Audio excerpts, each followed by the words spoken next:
to remember is teams and organizations are obviously made up of people. So you guys being the important people that are a part of that, like the more education you guys have and kind of the better understanding is definitely going to help improve overall outcomes for everybody involved. And then Erin, what time did you kind of want to hit the road on the session here? Do we want to wait another minute or get going?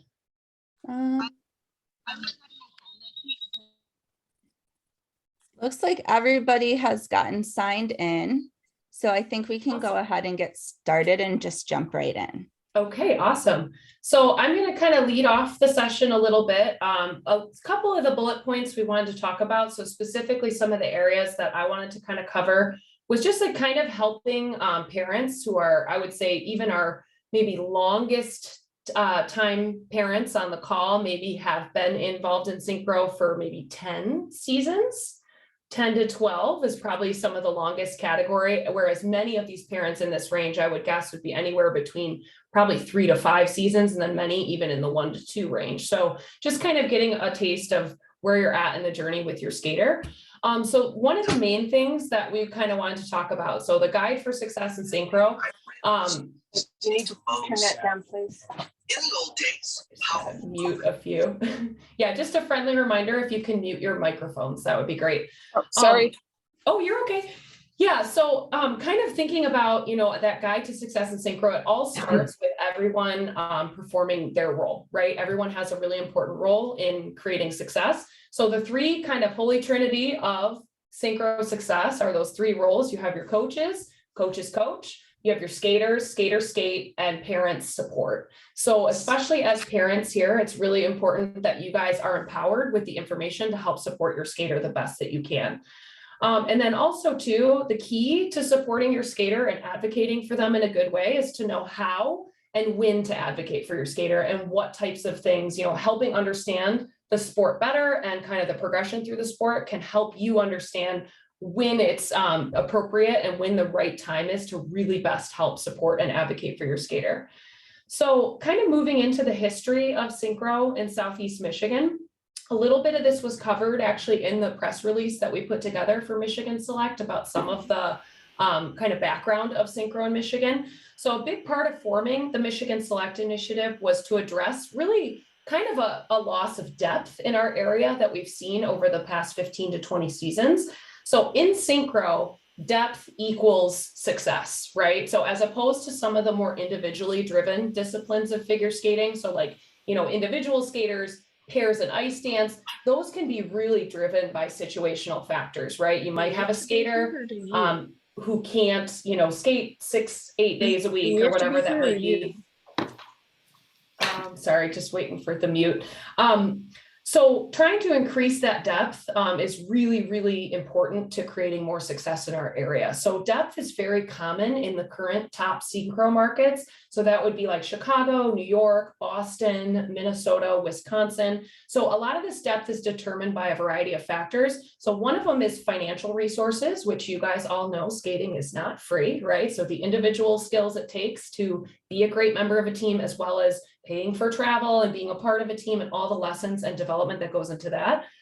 Some of the other things, just being a skating market. So that's a space where Metro Detroit has a huge advantage because like some of these other top current Synchro markets, Metro Detroit has a huge heritage of figure skating. So we're already in a great spot in that sense.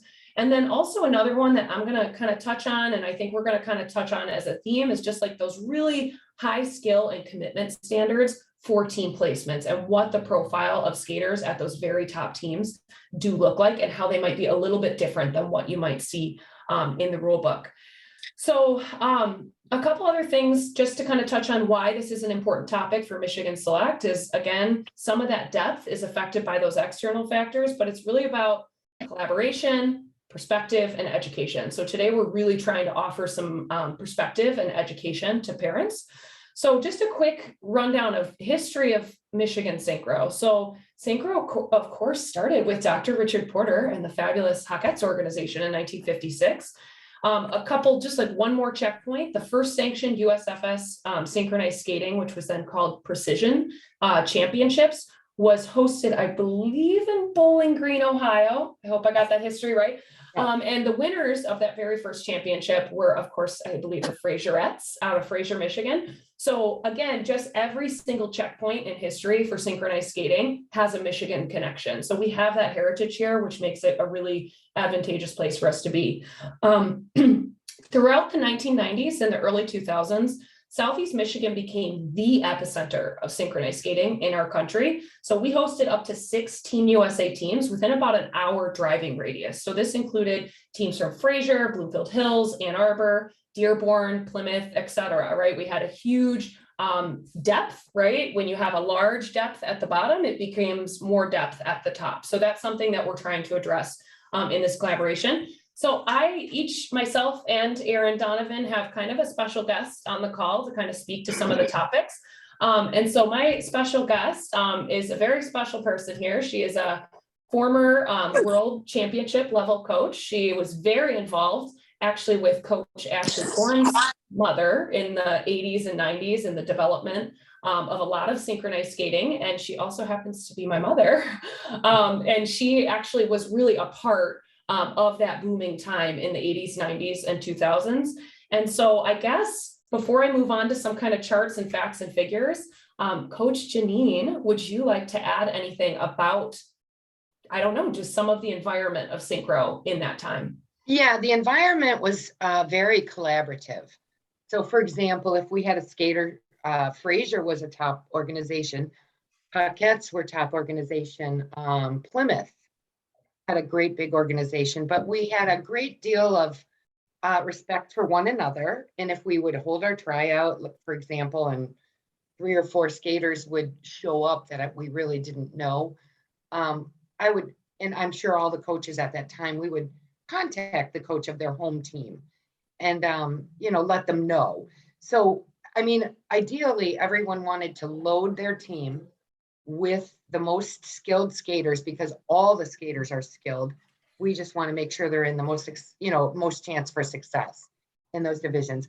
I remember, calling Haydenette's coach, Lynn Benson, and Erin Donovan, or I'm sorry, your new last name, but the Hawkettes coach, Erin. I remember jumping off a bus at a national championships. And it was in maybe 2005. And her junior team had been spectacular, as they are often. Erin Donovan, it was the Beauty and the Beast program. Mm-hmm. And I remember jumping off the bus just to make sure that we all shared in their excitement. And not only did I have a junior team and a senior team, I also had my daughter Erin on the junior team. Yeah. So anyway, I think the best way to get it back to that pulsating talent is to collaborate, which is what you guys have created, and just communicating with parents. And I think that's a great start.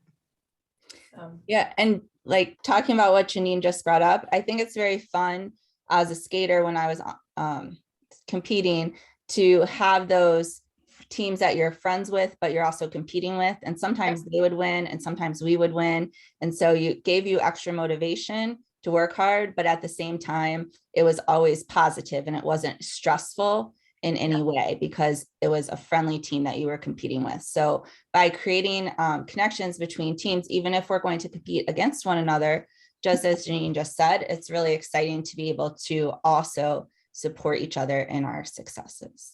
Yes, definitely. And it was very sincere. I think all the coaches, we were all very sincere about that. And we were excited for one another. And we were excited that the metro area, the Detroit area, really dominated the country in many, many aspects. So that's actually a perfect segue. Erin, if you wouldn't mind, I have a quick screen share. So if you wouldn't mind making me the host for a second here. Because actually that depth and just that success of the metro area, I have some charts, for people who love data.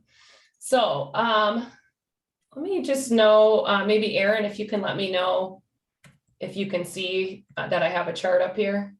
Okay, awesome. So just to kind of speak to that, and again, this was some of, this is that perspective piece, right? So collaboration, perspective, and education is a big part of what the Michigan Select Initiative is trying to do in Southeast Michigan. So this is that perspective piece. And I think this is a piece that myself, Erin, Janine, probably Coach Chrissy on the call too, or anyone who's been in the sport for a very long window can see the difference here. But this is perspective, especially for those new parents, even those of you who've been around in the 10+ year category, this might still be good perspective for those parents as well. So looking at a couple 5-year snapshots, right? So if we look at 5-year snapshots from about 20 years ago, let's say, I can't believe I'm saying that 20 years ago was the year 2002, but looking at kind of a 5-year period for this developmental kind of pipeline, which we consider everything from juvenile through junior, we are going to go through kind of like a chart that talks about like competitive requirements for the purposes of youth skating. So ages about 4 to 18. Senior profile for competition, not quite in the rule book, is a little bit outside of that purview. It's a little bit more of that 18 to 25-year-old age range. So it's not quite included in these charts. But if you take a look here, I mean, for those who are very data driven, you can kind of read through here. I won't go through absolutely everything, but you can see in this column here, this first column on the left, the representation of Michigan teams at a juvenile level at the national championship. So this is that perspective piece. So in the year 2000, you can see 4 of the 5 Midwest qualifiers were teams from Metro Detroit. In the year of 2001, you can see 3 of the 4 max Midwest qualifiers were from Metro Detroit. 3 of the 4, 3 of the 4, 3 of the 4. That's very common, right? To see that level of depth heading to the national championships from a Metro Detroit club. You can see it in intermediate as well. Intermediate is probably maybe the least trafficked of the Metro Detroit kind of historically divisions, but you can see there's still a pretty great presence here. If you look at these totals, so from 2000 to 2004, which is a 5-year period, we saw 16 national appearances from Michigan juvenile teams. We saw 6 national podium finishes from Michigan juvenile teams. We saw 5 appearances from Michigan intermediate teams and 3 podium finishes. At the novice level, you can see this was an incredibly big depth of teams. We were looking at 18 national appearances just for teams within about an hour of Canton or Ann Arbor. That's a huge deal. And 9 national podium finishes over the course of 5 years. At junior, a lot of these, of course, represented by the Hawkettes organization, but we're seeing in that 5-year period 18 national appearances separate, right, from all junior teams in our area, and 9 national podium finishes. So just looking at those statistics right there, that's the result of depth. Now, if we take another snapshot over here, again, this perspective taking piece, we're looking at that most recent 5 years, right? So we talked 2017, of course, 2021 is not a part of this data due to COVID. But if we take the past 5 years, we're now looking, as opposed to 16 national appearances from Michigan juvenile teams, we're now at 4, with 1 podium finish in the last 5 years. In the intermediate levels, we're seeing 3 national appearances in the last 5 seasons from the state of Michigan with 0 podium finishes. At the novice levels, we're seeing 9 national appearances and 1 podium finish. And at the junior levels, we're seeing 5 national appearances with 0 podium finishes.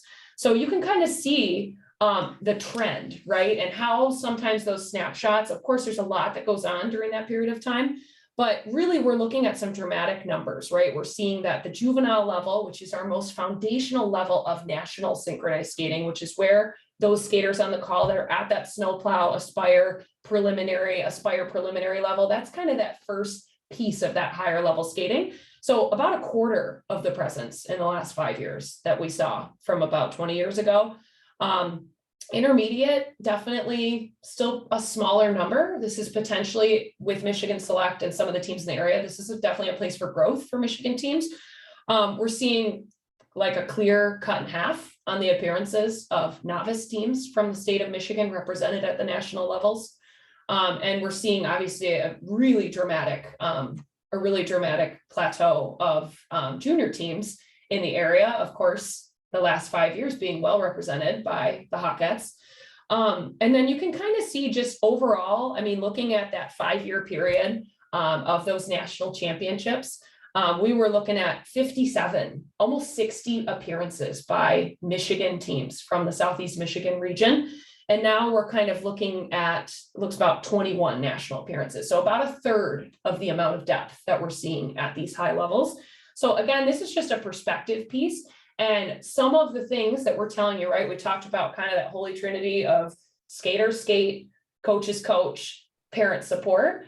Coaches, of course, in this avenue, we're the experts on the sport. Parents are the experts on their skaters, right? So, and skaters are the expert on what they're doing.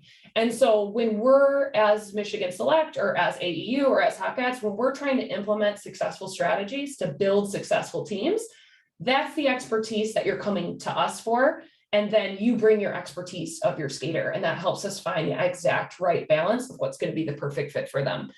So moving on kind of to my next chart, and then Aaron, on time, I think I'm pretty good. I'll wrap up, but I have one more chart to go. I just want to make sure I'm not going too long here. I'm moving over to, let me make sure I got the, Aaron, can you see the minimum requirements chart? Yes, can you zoom in a little? I sure can, yep. All right. So with that being said, right, our efforts, that first kind of slide I showed you was more about just like perspective taking, seeing kind of in that broader picture, us as coaches, as experts in the field, we're seeing that lack of depth, and we're kind of trying to find ways to improve it. So a big thing that it comes to, right, as every parent, right, is an expert on their skater, and they, of course, have access to that rule book and how those teams are built, but it really starts with building teams, right? That's where our expertise comes into play into creating additional depth. So we felt it was really valuable. Again, this is kind of educational piece now, to talk about like, what is the difference, right, from an expert perspective of what a minimum requirement might be in the rule book and what the average profile of the top, like an average skater from a top 3 team at nationals might look like. So for example, looking at like a juvenile level, right? So all of us have the rule book. We can see 13 years or younger as of July 1, meaning skaters can turn 14 after July 1 and pass that juvenile moves in the field. The top 3 finishers, this is much more common when really taking a look at those. So this is how, from a team building perspective, right, at the beginning of the season during tryouts, this is some of the efforts that us as coaches, as a part of Michigan Select, are going to be trying to really enhance. We are looking at those top 3 teams. The average ages are really between 11 and those 14-year-olds that turn 14 right after July 1. These skaters are generally past their intermediate through their junior moves in the field. So that's, hold on one second, I just had to mute someone. But generally speaking, we're looking at like a preliminary through juvenile level freestyle, and then maybe some ice dance experience. So I do urge you guys to take a look at these profiles if your skater is a member of one of these teams or hopes to be a member of one of these team levels in the future, and kind of take that just perspective check, right? Talking about the intermediate levels. So we're looking at 19 years or younger or past the intermediate moves in the field. Generally speaking, at the highest top 3 finishers in intermediate, many of which are East Coast teams, or if they're Midwestern teams, we're looking a lot at those Chicagoland teams. But these are skaters ages 12 to 17. A lot of these skaters at the top 3 in the nation are usually through that novice through senior moves in the field, looking at some of those early tested freestyles, and then some pre-bronze through pre-silver dances. And again, to all of our Aspire and prelim type people on this call right now, do not worry. We have more accessible information coming shortly, so don't worry. But this is just some good perspective. At the novice level, 19 years or younger and past the novice moves in the field. So a lot of the top 3 teams, when kind of looking at those averages and talking to some of those coaches, we're looking at the ages of age 14 to 18. Those top 3 in the country are going to be past maybe those junior or senior moves in the field, looking at like a pre-juve through intermediate freestyle, some of those bronze into silver dances. At the junior levels, we're looking at 19 or younger. You can notice here the trend, right? We have 3 teams that have the same age requirement, right? So really looking at how to stack those levels for success and create that depth that we're really looking to create. At the junior level, we're looking at those ages 15 to 19 is the majority of the top teams, especially because of that international layer. And many of the top teams are going to have majority of skaters past that senior moves in the field, and looking through some of these kind of freestyle levels, and then as well as some of the more advanced ice dancing. So for the senior level, so I'm not going to go through these in too much detail, but senior, collegiate, open collegiate, these are usually that next step, right after high school. We talked a lot about it at our college seminar yesterday, which was a fabulous experience. We're really glad a lot of you guys could make it out. But generally speaking, at the senior level, we see this rule that you must be 15 or older as of July 1. But generally the most kind of successful teams internationally and domestically are 18 to 25, right? So we're really looking at skaters that are outside of that youth window, which is majority, obviously, if not all of the families that we're talking to today. So we really do look at this in more of a conversation with collegiate and open collegiate levels. Aaron, Donovan, do you want to like add anything to this? Or, I mean, I think this is just kind of based on a survey of, talking to other coaches and stuff, but any commentary on this as far as education? Yeah, I think that it's tricky to kind of, as a parent, guide your skater through the tryout process versus through the competition process. So during tryouts, a lot of the skaters always want to be placed on the highest team possible. But as you can see from this chart, that may not always be the best case to be happy later in the season where you're earning the medals and you're finding success in competition. So just like in a freestyle situation, a lot of times you want to try to be as strong as you can be with allowed within the level you're in. So I think that seeing this chart might help give perspective to a parent helping their child through this process. Is the tryout the be all end all, or is the competitive season the be all end all?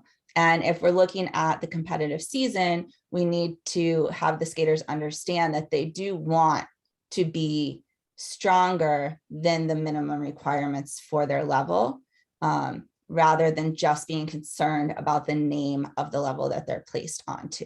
So I think this chart specifically really shows that and maybe help because, at the trial process, it's the parents who are going to have to help the skaters understand the placements and kind of support them to skate the team that they are placed on. Yeah, and I think that like what she was just saying is so important, because I think it comes back to like, I guess one of the key framing points I spoke about at the beginning, which is like, as parents, you support and advocate for your child. You're an expert on your child, right? We're the expert on synchro, you're the expert on your child.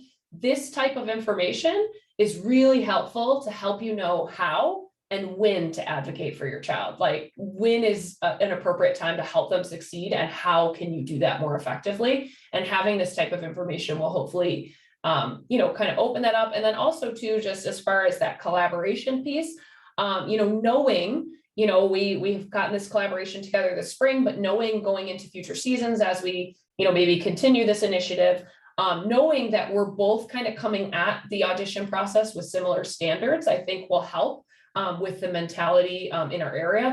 That's hopeful to, really help support not just the race to the top of the best name next to your skater's name, right? But really finding not only that program and coaching staff in your area that responds to your skater, but also understanding that there's a lot more to a team placement than just a test level and an age on a piece of paper. And, knowing, trusting that, the expertise of your coaching staff, wherever that may be, is going to help you achieve that success, not just at tryouts, but throughout the season. So I think that, Aaron, kind of concludes the couple things that I was going to present here. So if you want to take it into yours, or do we want to do a quick stop and question, or wait till the end? If there's any questions, I know your piece will maybe be a little bit more inclusive for some of the more beginner skaters for sure. I guess we can do a few questions and then we'll get started on the next piece. Great. So yeah, if anyone has any questions about like, I don't know, any of this information or any of the first kind of 2 bullet points we talked about, a little bit about the history or some of these average profiles, let us know if anyone's got one. I have a question. This is Robin. With the dance, do we anticipate that USFSA is going to add a dance requirement in the future? Like they're upping the levels for all the synchro levels in this kind of couple-year plan? Do we anticipate that coming in? So far, they have not discussed using ice dance testing to create requirements for placement onto synchro teams. the moves in the field testing is sort of designed for all of the disciplines. So both synchro and freestyle, you must pass a certain level of field move before you can compete in that level of freestyle or synchro. So the moves is specifically designed to be that measurement that helps US Figure Skating create their divisions that they've come up with.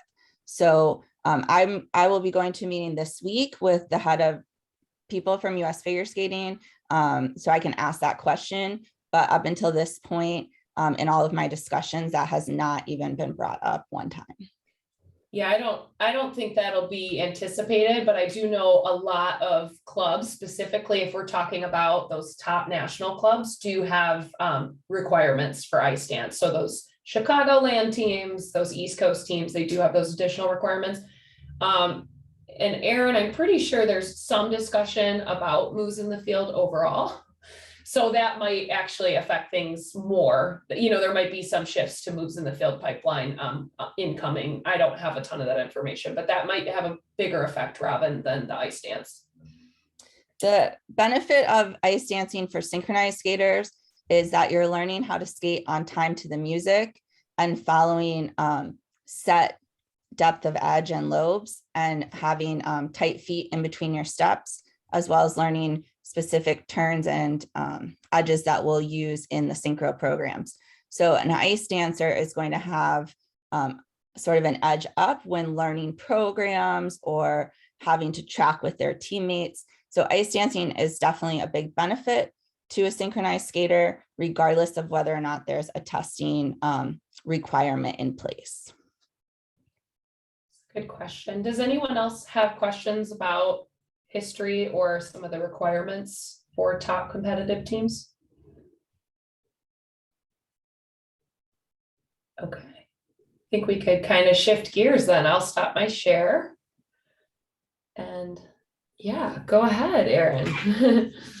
So now that we kind of know what's out there and what the history of our area looks like and where our potential opportunities are for success, that being said, even though synchro is a team sport, each skater's journey might look different. So as you go through the synchro levels and as the skaters age and move up, each person may do that at different rate, spend several years on a given team. You don't have to move through each level 1 year at a time. Some skaters may move quickly at the beginning and then spend several years on a novice or a junior team, or vice versa. You might see skaters spending several years in the Aspire division and then moving quickly once they hit the juvenile division. So everyone's looks a little bit different. Today, I have a special guest speaker who is the president of our Michigan adult team, and she is been skating her whole life and is continuing to skate as an adult. So this is Allie Hawkins, and I'm going to have her tell you a little bit about her progress and how that worked for her through the pipeline. Yeah, so I'm Allie. I have been skating, I think this is like my 22nd year of synchro I'm about to do. So it's been a long time coming. I've skated on all of the levels, but they all the way from youth, which doesn't exist anymore. So that was like kind of preliminary, I guess, is a very similar level. And I think some of the things that I remember from when I was kind of younger and learning synchro was that I actually spent a lot of time outside of my synchro practicing and like to develop my individual skills. I think what Aaron Cullen kind of talked to you guys about, the moves in the field testing and all of the different skill levels that you need for different levels. Synchro is like really kind of hits points very well for developing synchro skills. Like Aaron said, it's a team sport, but each of the team isn't going to be strong if each of the individuals aren't also working on their own. So I spent a lot of my time like working on my moves in the field, working on my dance, and it came up to more hours outside of synchro practice, especially in those beginning levels, because that's where you're developing a lot of your synchro skills. And it was like a lot of basic skating.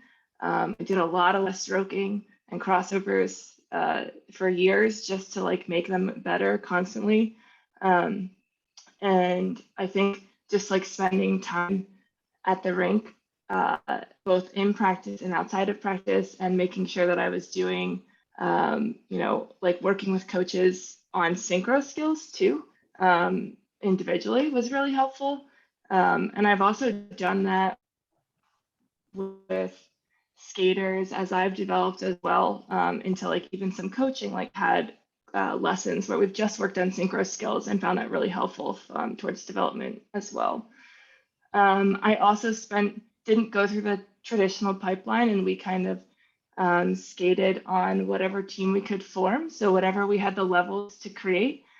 So rather than focusing on making a junior team because we were all old enough to be on a junior team, we didn't necessarily have the levels. So that was what we created. We created like an intermediate team instead, even though maybe some of us were a little bit better.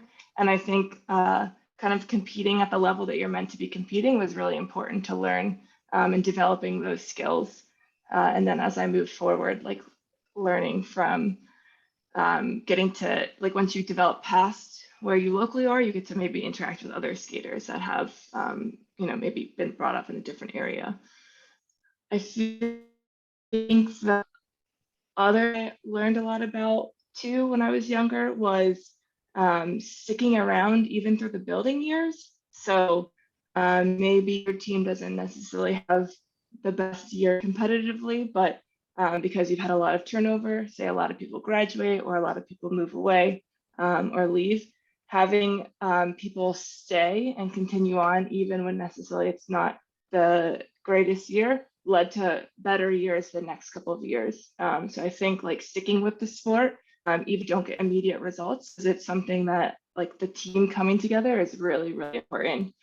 So each individual like developing their skills over time, and working together as a team leads to great results down the line. And it's definitely not an immediate thing. Thanks, Allie. Yeah, that's a big part of what we teach the skaters is that, you want to look at each situation as a learning experience and a growing experience. So sometimes you'll find success, sometimes you'll struggle, but going through those struggles makes the success even more rewarding in the future.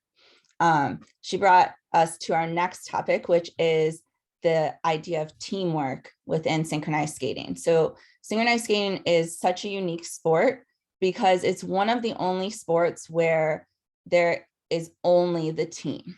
So in basketball, you have a team, but there's one player who makes the baskets. In football, you have a team, but there's a quarterback. In synchro skating, the best skater is the one that you don't see because they're blending in with the rest of the group.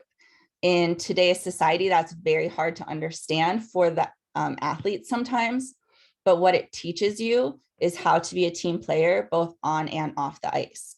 So when we're working as a team, we always say to put the team first. So that doesn't mean that we're not respecting the skater or caring about the skater as an individual, but as each individual comes together and they bring their best foot forward to do what is best for the team as a whole. And by everybody contributing together to make the team successful, then we can share in each other's success. So this unique aspect of synchro skating definitely requires parental support for the athlete as they're learning about this. So the parent can really understand the concept and the value behind understanding true teamwork and the ability to put the group ahead of the individual in order for success to happen, and can sort of help the child to learn those things as we go through. So they got hands-on experience by being part of a synchro team, but the parents kind of understand the bigger picture and can help support that to their skaters. One of the reasons why I became a synchronized skating coach is because I noticed how that emphasis on teamwork had helped me outside of the ice rink. And I think Allie has been very successful in her academic career. And so I'm gonna let her tell you how those teamwork ideas have helped her in her field of study. Yeah, I would say I learned a ton from interacting as a team. I currently work as a data scientist for a pediatric cancer research organization. And we work as a giant team all day long to study pediatric cancer. And my entire academic success has definitely been based on not just teamwork, but also like being able to organize my academic studies as well, and like work with a variety of different backgrounds and people. I feel like through Synchro, I've come into contact with a lot of different people. You know, I went to school and then I came to Synchro, and I didn't go to school with the same people I went to Synchro practice with. So I got to work with a lot of different people through that. And then, I mean, I was able to learn a lot about how to actually like manage my time as well through like being able to have practice, and then making sure that I had time for school. But in general, like all of my work that I do and my entire job, and I'm sure all of your jobs involve teamwork every single day. And so being able to work successfully with a team is, I think, super, super important. And also being able to work with people that maybe are not necessarily exactly like you, I think is also important. And so what Aaron was saying, everyone progresses differently through it. I think that's really key. I worked with a lot of people that were like, and skated with a lot of people that were, you know, had a different skating style and different strengths than I did, and how we were meshed together, built a successful team. Yeah, so something that Allie said, it just reminded me, some of you guys were at the college seminar yesterday, but the piece she discussed about time management, when we were doing the Q&A session, we were asking each college each skater to provide like, what's a day in the life of a Western Michigan skater? What's a day in the life of a University of Michigan skater? And time management kept coming up again and again and again as a way to successfully navigate high level athletics in college. They're, you know, even at the varsity programs, they're still fully responsible for scheduling their classes and, you know, maintaining their, you know, their grades for participation and things like that. So hearing you say that, Allie, that was like, we just heard that yesterday firsthand from so many of the skaters from the college teams. I think it's a common theme. Almost all of us have talked about how skating has made us like more on top of like our entire academic paths, and we would not be where we are without it. There's no way. I definitely think that the nice thing about the Synchro pipeline and the progression that unlike Allie, your skaters have this opportunity being here in Southeast Michigan where there is so much synchronized skating.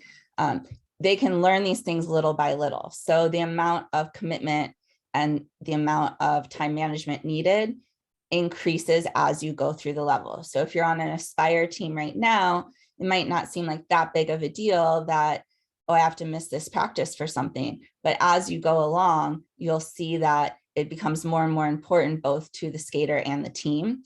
So I think that it's really nice for your athletes to be able to have that opportunity to sort of grow this time management skill piece as just naturally and organically without it having to be something that they have to take a special class for, or you have to, you know, sit down and train them with. It just kind of naturally develops as we go through the levels. So we purposely progress our program that way so that our skaters can adjust and move up accordingly. Yeah, something else, Aaron, kind of to bounce off of something you had said regarding like that, how to help support your child to be a part of a group, right? When the world is really putting a lot of pressure to hold out the individual. And, you know, I think I kind of mentioned that when we first started talking about how like Synchro by its nature is a lot different than our brothers and sisters in other disciplines of figure skating, right? Which even at a pairs level is still very situational, right? The ability to train as a pair requires so much situational kind of collaboration between two people. But in synchro, it is such a trust-based sport. So that can become really counter, right? If we're learning in our individual skating to maybe be a little bit more self-focused, that can sometimes clash, right, with a successful mindset for synchro. Because if we're kind of always looking out for, okay, I want to get the best team placement or the best this or the best that, those, types of actions, when done maybe from not the most pure of places, can actually affect the trust required with your current group of skaters, your current skating family, whatever that might look like. And so,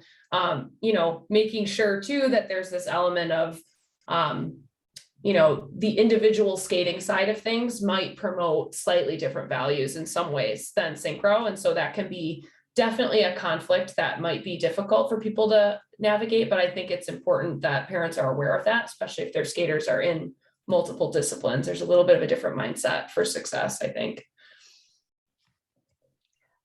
So I think just a specific example of how that could work is, the coaches are working on stroking. As Ali mentioned, she did stroking her entire 22-year career, every practice, every individual session. And the skater comes home, it's like, well, I know how to do strokes, and the person next to me was struggling. So I should be on a higher team, or I shouldn't have to skate next to this person. But each person has to stroke the same way. So as we're working on our strokes, we're working to find that unison and find that trust in each other that we're going to be able to do our strokes together. So as a parent, if your skater were to come home and say, oh my gosh, we did strokes for 15 minutes today, why do we have to do that? You can support them and say, I bet you made so much improvement in your stroking today. Isn't this great that you guys are all skating the same way, and think how much that's going to impact your ability to do your programs together. So, as we go and things, they have these times where they're used to having the instant TikTok's done in 10 seconds, it's time to move on to the next thing. And they're kind of learning this more disciplined, this more team focused technique, just being able to reaffirm what they did in their practice or what the coaches asked them to perform is a really valuable way to make them feel trust in their teammates and their coaches, and to feel more positive about their experience. While we know that all of our coaching staff here in Michigan are very elite, and they know what it takes to get those skaters to those national levels, as we saw from the first half of Erin's graph earlier. We've all had those successes and taken those teams there. So, we're very experienced in that and know that that's what it takes to get there. So that's just like one example of how the parent support could be so beneficial to the athlete. I think also, to follow up with what Erin is saying, I think commitment in general is something that's really important to remember, because as a teammate, as a skater, coming to practice and being fully committed, even if maybe I'm bored of stroking and I don't want to do it again, if I don't put in my full effort to maybe make my stroking look like everyone else is stroking, then we're not going to get the full benefit of the practice either. And then Erin's probably going to make us do it again. So if, as a skater, I went in with it like full effort and really committed to being at practice and being fully there, then the whole team is going to benefit, not just myself. So really thinking about how your participation in practice is really for the entire team, and it's not just for you, I think is really important as well.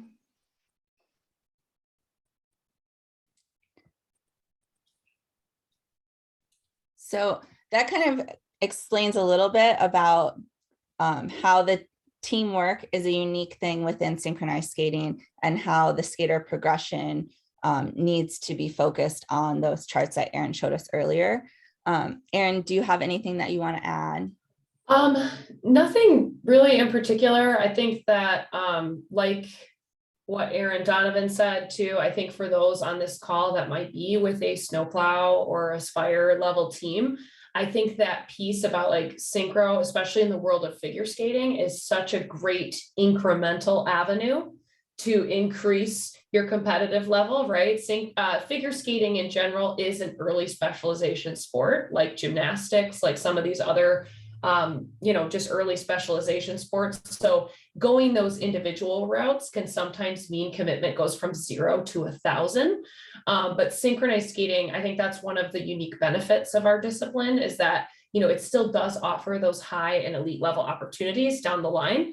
But for those of you just starting out, especially at those beginner levels, it's a really nice incremental way to increase your skaters' involvement in competitive skating in like a very healthy and realistic way as well. So I think that we're glad that there are so many skaters in Southeast Michigan continuing to start those journeys as a synchronized skater. And for those of you who are further along in the pipeline, I think part of what we hope can come of this call as well is that when we are at home at our practices, right, that those parents that maybe 3 to 5 seasons in, or maybe 8 to 10 seasons in, can really feel that open discourse to kind of talk to the other parents in our organizations and really share what they've learned along the way.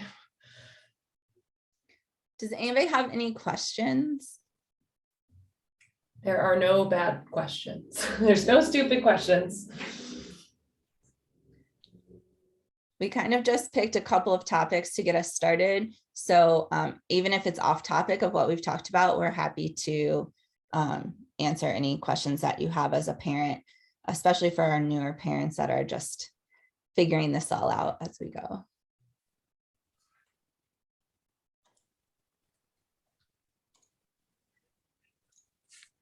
I think too, Aaron, we might be able to, potentially, survey or get a feel after this session if there are other topics that maybe we could have, a session every other month or something to kind of go over some additional topics as well. I see a hand raised. Go ahead. Hi, yeah, this is John Ralph, Elisa's dad. I was wondering if you guys could touch on where you think synchronized skating is going in the next 5 to 10 years, because it's really hard to tell from the parents' point of view right now. Yes. Aaron D., do you want to start with your perspective on that? Sure. I was involved in a meeting with all of the world team coaches this past April. So at the World Championships each year, they have the top coaches from each country come together for a meeting, and the ISU, which is the International Skating Union, which is the governing body of figure skating in the world, their representatives come and speak to the coaches. In that meeting, they have talked a lot about how they want to really push our athletes to focus on speed, power, fluidity in their skating. So kind of like the ice dancers or the pairs, really using the whole ice and skating big. And they've talked about that they have submitted an application for the 2026 Winter Olympics with the IOC. And they expect to have a finding coming up in June of this year. So we can all just like cross our fingers, pray, whatever it is that works for you, that the Olympic Committee is responsive to their application. So there's many criteria that you have to meet in order to become Olympic sport. And so that in the application, the ISU outlines how synchronized skating is meeting those criteria. And I think especially with the pandemic, we've really moved into the virtual and being more putting things public and using media. And that was one of the things that has always held us back. So our increased media presence has definitely helped with that petition or that application going forward. So there should be some updates coming out by the end of June if the IOC is receptive to the application. Yeah, and it's very likely, Aaron, too, you can correct me if you've heard otherwise, but what we've been seeing with some of this motion towards something called Elite 12 So reducing the overall number of athletes on the ice at a senior level from 16 to 12 seems to be a very agreeable kind of concession, or just kind of collaboration with the ISU to help with that Olympic proposal. And something else too, I think I have this right, the ISU president is up for re-election, and we are hoping to see the very first figure skating ISU president. It's always been a speed skating representative, right? So we've never had figure skating in the highest position of the ISU. Two of the top candidates are excellent for synchro, one of which being Pat St. Peter, I believe, who is a former US figure skating president. So she's obviously very aware. US is one of the 4 to 6 top federations for synchronized skating. One of the other top contenders is from Finland, I believe, which is also wonderful. So a figure skating representative from Finland. Finland, of course, being really one of the most dominant synchronized skating countries in the world. So either of those presidential options for the ISU would probably really be pushing to support synchro, certainly more than we've seen in the past with the speed skating representation. So those are all really, really positive moves for sure. It's the best it's been since we've started this discussion, I don't know, 30 years ago. So yeah, great question. Erin, I think your mom was in the original group of coaches that were told their teams were going to the Olympics. Yes, yeah, that was a while ago. So maybe it'll be second generation. How about that? We'll work on that. Yeah, great question, John. Does anyone else have other questions? Again, doesn't need to be related to our material, but if there's anything you guys want to ask. I think we have Emily, is that right? Has a raised hand. Hi, I'm Ocean's mom. She'll be starting juveniles young this summer. How do you make recommendations between like individual coaches so when the skaters have team practice and their individual lessons, and like what kind of do you suggest to expect to like for us to be looking for as they like move into get started with this? Yeah. Or like how do they all have want to use the same like private coach, or how does that work? Sorry, I'm trying to figure out how to take my no, that makes sense. Erin, do you want to start, or I can speak to it, whatever you. Sure. So in Southeast Michigan right now, the way that our organizations are structured is that the skaters can take private lessons from any of the coaches in their club, and they'll work on their individual skills, their freestyle and their field moves, as we discussed earlier, and then come to synchro practice with their synchro coaches. Many synchro coaches are also individual coaches. So that means that they are skilled in both synchronized skating and field moves and possibly freestyle or dance. So they're able to be one of the coach options that you select from, but it's not required. At Hawkettes, at least, when you get into the novice and junior level, we do make a recommendation to add in a synchro specific lesson. And in that case, you would want it to be with your synchro coach. But for learning, as Ali said, it's really about your skater growing as their best that they can in their individual skating. So I know if you're looking at like a website that lists the coaches for the various clubs in Southeast Michigan, it should show like what disciplines that they can teach. So you can see if they are more field moves, more freestyle, synchro, ice dance, those type of things. I believe it's similar in Arctic, but yeah, actually, and it's interesting because it's similar, but definitely our approach is slightly different. So the way, for me, I kind of keep church and state separated. I do not coach individually. I just coach synchro. And I think it's actually opened up some interesting and valuable relationships with our coaching staff, right? Because I'm not a part of it. So I'm just kind of on the outside. Usually what I would say to skaters starting out in private lessons, like how to select a coach, we can usually recommend a few if they're in our club. But generally for synchro, you're definitely going to want to coach even at the very beginner level that feels really confident teaching field moves, especially for a synchronized skater. There are some great coaches that maybe just really want to do more freestyle or ice dance, but definitely for synchro, even at the earliest levels, you want to get acquainted with a coach that's going to be confident working through those required tests. So that's usually like the first thing that we would kind of, recommend to a skater.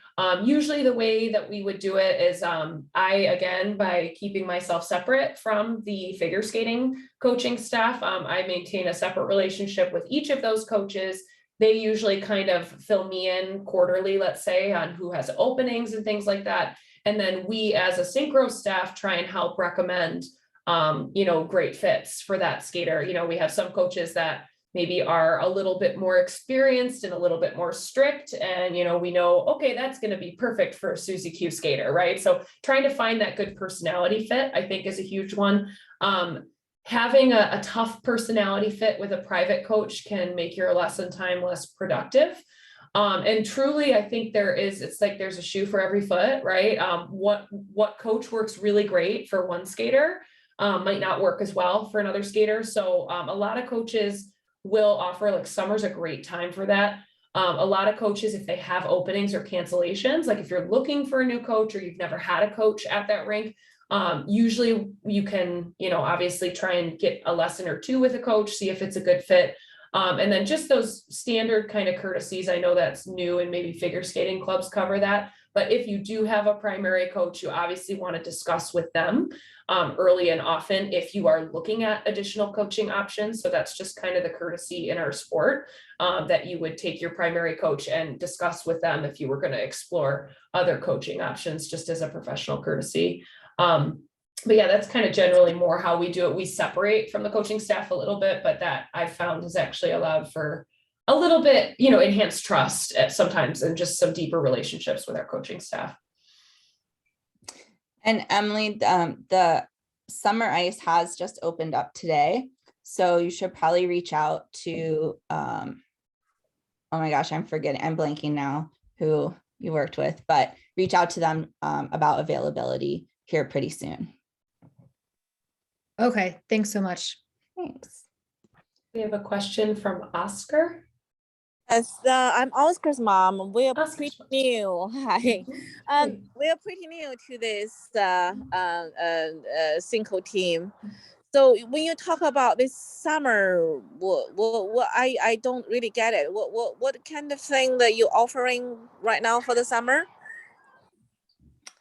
Well, this is just to tell you generalizations about synchronized skating. So in the summer, both programs will have classes in synchro, and then also the skaters should be continuing with their learned skate classes or taking their private lessons.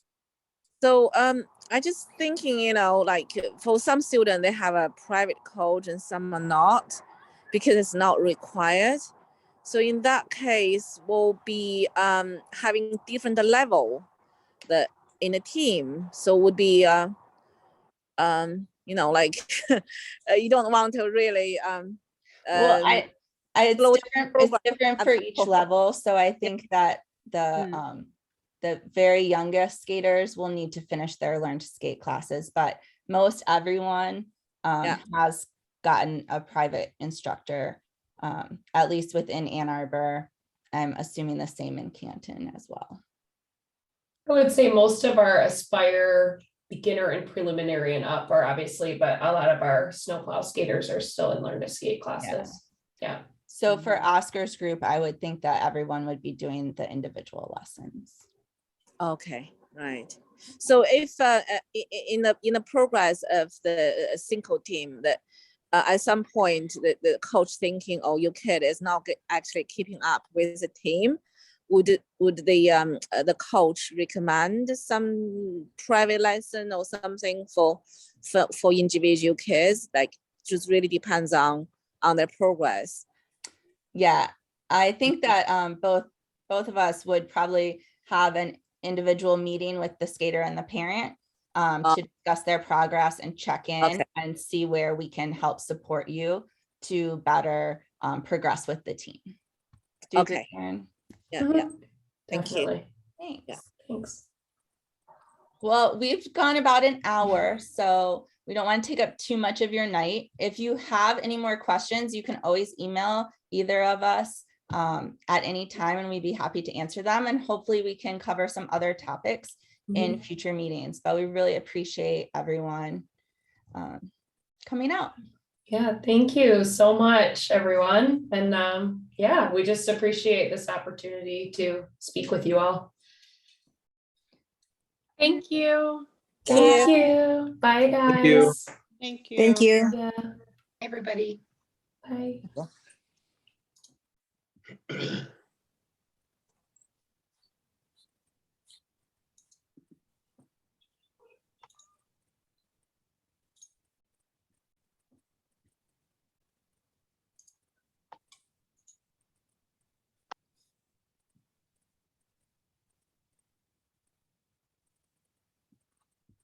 We stop record.